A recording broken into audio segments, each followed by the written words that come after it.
Hello and welcome. Thanks for tuning in to this episode of our new limited series podcast, the Stoke-on-Trent Community Practice, A Shock to the System. I'm Lee Dale, Community Recovery Coordinator for Changing Futures.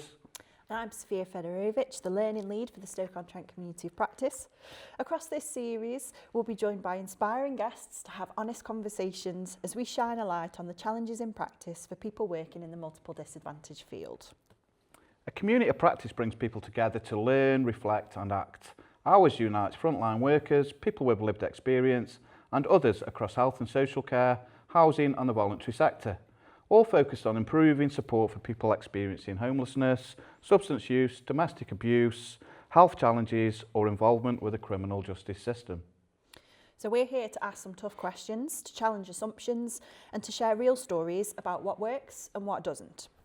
Our aim is to shift practice, sparking ideas, action and solidarity, whether you're a practitioner, a policymaker or someone currently navigating support. In this episode, we're exploring what it takes to effectively translate a strategy into practice. So homelessness, drug and alcohol support and treatment, approaches to criminal justice, mental health and domestic abuse all have their own national and local strategies. But what does it take to filter those aims down to the front line and to get everybody pulling in the same direction? Today, we're thrilled to welcome our expert guests for this episode, Victoria Millns from Stoke-on-Trent City Council and Andy Meakin, Expert Citizens Director and Freelance Housing Policy Boss. Welcome to System Shock, guys. It's great to have you both with us. So I'll start to kick things off, and could you tell us a little bit about yourself, Vicky, who you are and what you do? I'm Victoria Millns. I work at Stoke-on-Trent City Council.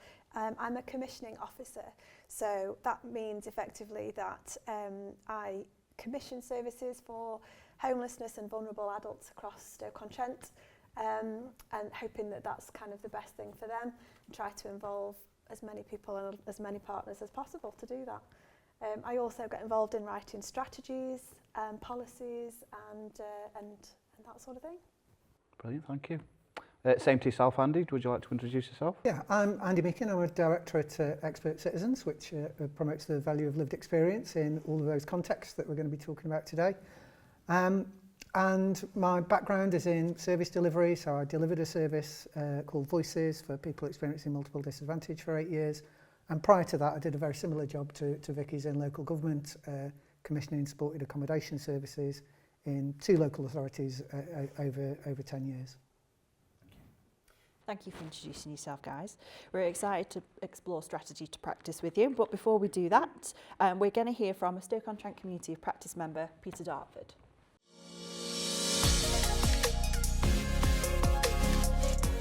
I'm Peter Dartford, former chair of the MARG and member of YMCA board and chair of Family Focus. So, Peter, thank you for talking to us as a COP member. When considering homelessness and rough sleeping in Stoke-on-Trent, what do you think the current most pressing issues are that are leading to an increase? Well, I think there are lots of reasons, but I think that the most pressing ones are a lot of people struggling with their mental health and the implications of that, whether that be substance misuse, relationship breakdowns, the cost of living, the whole range of pressure that people feel under at the moment, and they're not sure how to deal with it. And I think this results in them making decisions that perhaps aren't the best for them or for the communities that they're living in. And obviously, there's a lot to unpick within the context of homelessness and rough sleeping, even just Stoke-on-Trent. From your work, your experience and what you know, what do you think are the most pressing ways areas to tackle to try and reduce the amount of homelessness and rough sleeping and provide that support? Well, I think that the key thing is to recognise that this is a multifaceted issue. It's not just about the number of houses. It's not just about the type of accommodation. And the solution is for all of the partners, from the community voluntary sector, from the statutory sector and from the private sector, to be working together with a common purpose, with a common aim to reduce the pressure on individuals who need some support. importantly, no one organisation has got all of the answers. So we need to be collaborating, we need to be cooperating, and we need to be coordinating the efforts and to use the resource that exists across our city to best effect.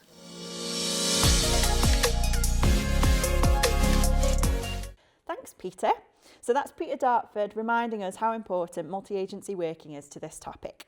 So Vicky, let's start off. How would you describe what a strategy is in the context of your work? So I would say a strategy is a kind of a clear statement of where we want to go, what we're trying to achieve and how we're going to get there, basically. It should be something that is evidence-based. It should be very concise and to the point, not a lengthy document wherever possible. And it should essentially set out priorities and the sort of general direction and how we intend to focus our resources on what it is that we're trying to achieve. And it should also highlight areas of good practice and things like that. Sorry, is that the same question to Andy as well? Yes. Oh, right, okay, yeah, do apologise. Okay. Yeah, so a strategy is a statement of how an organisation intends to deploy the resources available to it to tackle a particular problem. So in the context of multiple disadvantage, you know, this is a real challenge for local areas because lots of the dynamics that kind of drive homelessness, mental ill health, addiction, offending behaviour, they're kind of not necessarily in the control of local organisations, local agencies. You know, this is things like the socio-economics of the country, you know, how well we're doing economically, those kinds of things, how much funding is going into the public sector generally to tackle these things. And so it's important in the strategy to set out how those resources are going to be deployed to most effectively tackle the issue at a local level, and particularly think about the physical assets, the buildings, the accommodation, those kinds of things, but then also the human assets, the people on the ground who are delivering the services, the skills that they have, the training that's available to them. And so the strategy kind of brings all those things together in a kind of a high-level, long-term set of objectives that everybody then can kind of buy into and work towards in terms of the more detailed kind of planning that sits underneath it as well. Brilliant. And I'll start with you, Andy, on the next question. So how connected do you feel that strategy and frontline practice are at the moment? Well, I think one of the dynamics of this is that there are hundreds of people involved in the delivery of services and the planning of services across a big system. So the challenge of communicating that with people is a really big one. And obviously the people at the front line, they're there and they deal with things on a day-to-day basis that are presenting to them based on the services that have been commissioned. So there's a direct connection from the strategy through the commissioning, the development and delivery of services to the people at the front line. They're employed in the services that have been commissioned through the strategy. So there's that direct line there. However, I think if you were to ask most of the people in the front line what's in the strategy, I think they get the broad brush strokes of it, but not necessarily the detail. So I think there's more to do in terms of communicating what's in the strategies, what those objectives are, how they are being realised through the plans and the connection of the people at the front line, you know, with those higher level plans. And particularly, I think some of the things about the values that are kind of driving the plans, which are going to help people make informed decisions in terms of what to do in challenging situations on a day-to-day basis, that are not necessarily written into the plan because you can't account for everything. So I think there's more to be done. Even though there's a direct connection, there's more to be done in terms of communicating what's in strategies and plans to make sure everybody's on the same page, particularly from that kind of values-based decision-making perspective. Okay, thank you, Andy. Your thoughts on that question, Vicky? I would echo really a lot of what Andy's just said. I mean, our frontline teams obviously do a lot of very, very good work, but as you say, their actions they don't necessarily see how that links into the bigger picture or the strategic drive. And I think, and similarly on the other side, I think those that are writing strategies don't always see the kind of frontline impact of those strategies and how that then relates. So yes, there is a direct link, but I think it's often kind of inconsistent maybe, or there's much more to be done on that front. And I think there is a lot of alignment in people's intentions on both sides, but not always necessarily in day-to-day experience. So there's definitely room to make that connection tighter. So the question to you firstly, Vicky. How important do you think it is to involve people with lived experience alongside frontline workers when shaping a strategy? I think it's absolutely essential to involve those people when shaping a strategy. I think it's if you haven't done that, I think any kind of strategy or policy runs the risk of being inaccurate or perhaps misaligned somehow. Again, probably very good intentions, but not necessarily with the correct direction. I think people who are working on the front line as well, and people with lived experience of the services you're trying to sort of put into a strategic format, they would probably more likely be able to understand barriers on a practical level and see sort of how that plays out. That's my kind of opinion on it. I think it's absolutely critical that we're involving everybody. And your thoughts, Andy?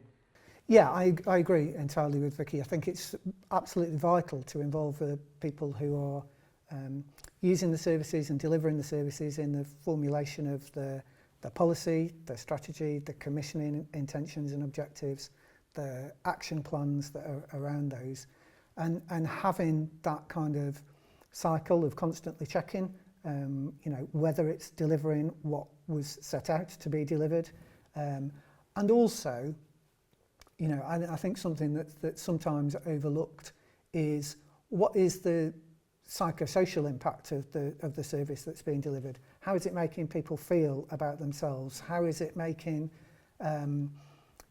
improving people's knowledge, skills and confidence and their connections, both the professional connections among frontline staff, but then also the connections of the people who are at the other end of those services with the community, so that we're not isolating people from the communities that they're living in, which I think is a risk in the system at the moment.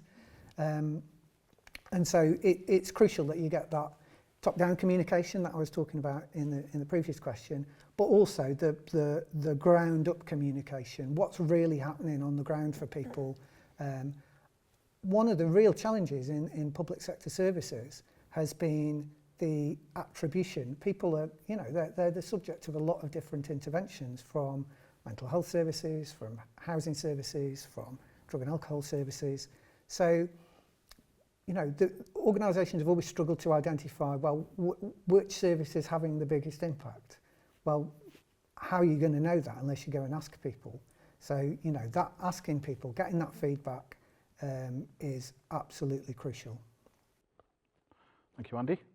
So next question for you again, Andy, is what do you think would help to bring strategy and everyday practice closer together? I think it's that communication. So it's creating the space to enable people to talk about how well it's going, to have these constant feedback loops through focus groups, through communities of practice, in order to understand what the gaps and barriers and challenges are on the front line, for sure, but also taking that kind of appreciative inquiry as well. What's working well? What can we build on? What good practice can we share from one area of the system to another? And I think one of the challenges about that has always been, in my career, this kind of new public management approach that came out of the 1980s, where providers of services are pitched in competition with each other, and this has a negative effect on their relationships. Whereas what we should be doing is kind of encouraging services to collaborate and to collaborate openly, to share positive practice, to share ways of working that work in order to get a better system for the people that are at the front line of it, rather than pitching people into competition with each other every 3 years. What are your thoughts on that, Vicky? I think just to build on that as well, I think when a strategy is clear, the terminology is not abstract, basically. I don't want it to be basic, but not an abstract concept. It's quite clear. With kind of achievable actions, you know, something that's actually realistic rather than kind of vague, very high level things that don't really translate into anything meaningful, really. I think that helps to bring something like a strategy easier into everyday practice because it's quite clear. As you say, the constant dialogue, both ways, I think is absolutely crucial to achieving that. And I think buy-in is very important as well at all different levels. So obviously very senior buy-in, those people up there that make the decisions, they need to know what's actually going on. Obviously they need to know what the direction is, as much as anybody else that's involved in that service. And it's kind of, I think what I'm trying to say is that it should be a discussion everywhere. It shouldn't be just a discussion that's had, as you say, every 3 years, or when a strategy comes to expire, or we need to do it again, because it's a strategic responsibility or duty. It should be something that's discussed throughout meetings in your everyday practice, kind of relating back to very basic priorities. Well, we know that this is a drive. We know that this is, particularly for homelessness.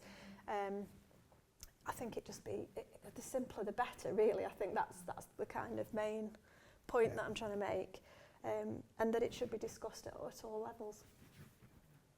Yeah, you kind of answered the next question, but I'm going to ask anyway, Vicky. So what's the best way, in your view, to shape a strategy so that everyone can understand it and put it into action? Yeah, I kind of have touched on this, haven't I? So it's kind of, nobody's going to read a 90-page document, well, except us. We do that. That's right. That's right. But for the wider population, it's not an attractive document to want to pick up and read, because it can be very dry, and obviously full of stats and things like that, and it can be a bit overwhelming. So I think making it simple, visual, repeatable, I think is a key kind of word, something that people would be able to talk about because they know that those are the sort of simple priorities that we're trying to achieve. And as I say, really, in team meetings, things just to kind of keep it a constant conversation rather than, right, we're going to have to drag out the action plan again, let's go through it point by point. I don't think that works. Well, historically, it doesn't work. We've tried to have various levels of engagement, and it's been a challenge, and rightly so, I'd say, because I can see the other side of the coin as well. So yeah, I think that's my kind of take on it. Yeah. And your thoughts, Andy? I agree entirely with Vicky as well. The other observation I would make is that obviously the strategy is the long-term thing that people will agree on. It's the kind of motherhood and apple pie. It's the let's end homelessness, let's reduce homelessness. It's those big kind of picture objectives. And so those can be written in ink, basically, and stand the test over time. For me, the delivery plan should always be written in pencil because the environment is changing around them. So they ought to be changeable. They ought to be able to respond to the feedback that they're getting from people with lived experience, that they're getting from people at the front line, and be able to kind of change direction and change tack if things aren't working, or if something's come through that's really working, and it can be scaled up and shared across the sector as well. Brilliant. So Andy, again, what's one thing you think should happen next to make strategy more meaningful and useful? I think we're starting to make some progress on this, and so I think the thing that should happen next is we should continue to make the progress on it, and that is to embed lived experience in the whole cycle of policy making, strategy, commissioning, delivery, evaluation and continuous improvement in services. I think the feedback from people with lived experience is vital at all of those stages, but I think the infrastructure around it is still a bit weak and needs embedding. There's lots of goodwill towards it, but there's not a lot of resources being allocated to it. And I think the next thing we need to do is to turn the goodwill into resources in order to really help that. I think that would be a huge value for money investment and really help to drive improvement throughout that whole cycle of the planning, delivery and improvement to services. And I think just again to build on what you've said, I think somehow encouraging people to kind of take a strategy instead of just handing a strategy to the world and saying there we go, there's the strategy. I think it's about encouraging people to bring it to life a little bit and kind of get people to think, well, what does this mean for me personally, on my level, in my job or in my life? How does this actually translate to how I live my everyday life? And I think if we can do that, then it does make it much more of a dynamic document. It becomes something that's being lived rather than something that sits on a shelf, waits till the next time it needs to expire and be rewritten again. It just stops being such an abstract idea, really. And I think it's easier to become a living practical tool if you do that. You go from sort of instructing people, this is what we think, to a kind of, well, it's a co-creation, it's listening to people, it's a dynamic piece of equipment. I love that. Strategy should be dynamic. Yeah, Yeah. I love that. You can have that. Thank you. Thank you. I'm just going to throw an extra question in because we've really burned through those questions. And can you give us a little bit of an insight, Vicky, into how much work it takes to develop a strategy? Yeah. It does take quite a bit of work, a bit of graft. Because a strategy should be evidence-based, of course, that's the very first sort of stage of a process like this. If I take the homelessness example, so that's just recently been written in Stoke-on-Trent, as you know. The first stage of that was to kind of engage on a wide scale. We held a homelessness summit back in March last year, so that's 18 months ago. That's when the whole process started, so it's not quick. We had to look at the previous strategy to see what happens with that, how far have we come, and then begins the whole kind of homelessness review process, so that's the evidence gathering, the statistics, the dry bit, I suppose. It can be quite interesting if you're that way inclined. But yeah, pulling together a whole review of homelessness, how it looks, what the current picture is across the city. Then there's a consultation process involved after that to make sure that the statistics that we've gathered are actually reflective of the true situation and is what people agree with, what people tend to think.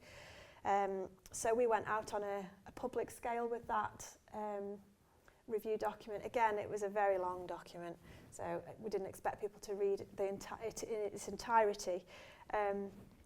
But we got a lot of feedback around other things we should add in there, perhaps other things we need to take into account. And then that produced a draft version of the strategy, which again went out to consultation to make sure that, you know, what we've reached, the sort of position we've reached is where we need to be and whether it's accurate. And then begins the whole red tape, bureaucracy, approval process that obviously comes with anything like that. Going through the council's, the local authorities' approval process is not a quick thing. And with it being such a wide-scale impact as well, it needs to go to Cabinet, which is, again, sort of in all, I think it's a 16-week process. So it's not a kind of, I think I'll do a strategy today, next week I've got one.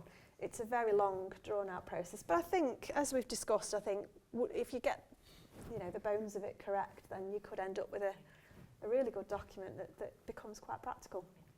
And it hasn't really stopped there for you either, has it? Because you've brought that strategy to the community of practice recently as well. So like you said, trying to have that conversation keep going. Just because the strategy has now been signed off doesn't mean that we just put it on the shelf. No, definitely not, no, because then of course it leads into commissioning of new services that we need in the city. It's a kind of evidence base for what we need and how that needs to look. So that's a continuous process. Yeah. What's your thoughts, Andy? I mean, I agree with Vicky, having been in similar roles in the past. You know, the challenge of getting a document together, getting all the evidence in so it's coherent and makes sense, that it's local, because it's no good having a strategy that could apply to anywhere. It has to be really grounded in the local environment, the services that are in place, the physical and skills, assets that are in place in the local area. And that's no mean feat. It is a real challenge. It's also a political challenge as well, because all the organisations involved have an interest in what's written into that document, because it's going to form the basis for the allocation of resources later. So it's not an easy political process either, with a small p, and providers are going to have an opinion. It's not easy to please everybody, and you're probably not going to please everybody. So, you know, I've got a lot of empathy, both from my personal lived experience of doing a similar job, but also, you know, from the outside looking in with the challenge of putting a strategy together. And, you know, I commend people for the persistence and the determination it takes to get it through, and then also to kind of follow that up with the delivery as well. It's easy to see it as this kind of cycle with a beginning and an end, but it isn't that. You're already thinking about the next one before you've even finished writing the first one. So it's it's a real and genuine challenge. But I think one of the things that strikes me is that we're having kind of emerging technologies, I think, that are going to help those documents to be living documents, potentially, to provide ways for people to give feedback on the hoof that don't require getting, you know, in the case of the workshop last year that you mentioned, don't require getting 100 people in a room together at the same time. You know, so I think it's quite an exciting time for this kind of work, because new technologies can, you know, have the potential to make it easier. Yeah. So just one final quick question for you both. I'll start with you, Andy. Well, what is kind of, and you've got one thing to choose, and so what is the most vital factor to create which would make a strategy successful? It's the feedback loop, and that feedback loop is based around the lived experience of the people at the front line, the psychosocial impact on them, and if people are successful in their journey or not, what was it? Getting their view as to what was it that made the difference. And I think for me it's that accessibility and relatability. So what does this strategy actually mean for me? That to me is a critical area. Yeah, definitely, that's my thoughts. Thank you, that's brilliant. So we've covered a lot of ground today, and we hope the conversation's given you plenty to reflect on. A big thank you to our guests, Andy and Vicky, for sharing such thoughtful insights. It's been a real pleasure. And thank you to the people and partners who make this podcast possible, including Changing Futures, the National Lottery Community Fund, and the Ministry of Housing, Communities and Local Government. While you're waiting for the next episode, you can keep the conversation going by visiting the Expert Citizens website and going to the Community of Practice Resource Bank to find resources from our guests, from the Community of Practice, and other brilliant sources to support you in creating your own little pocket of systems change.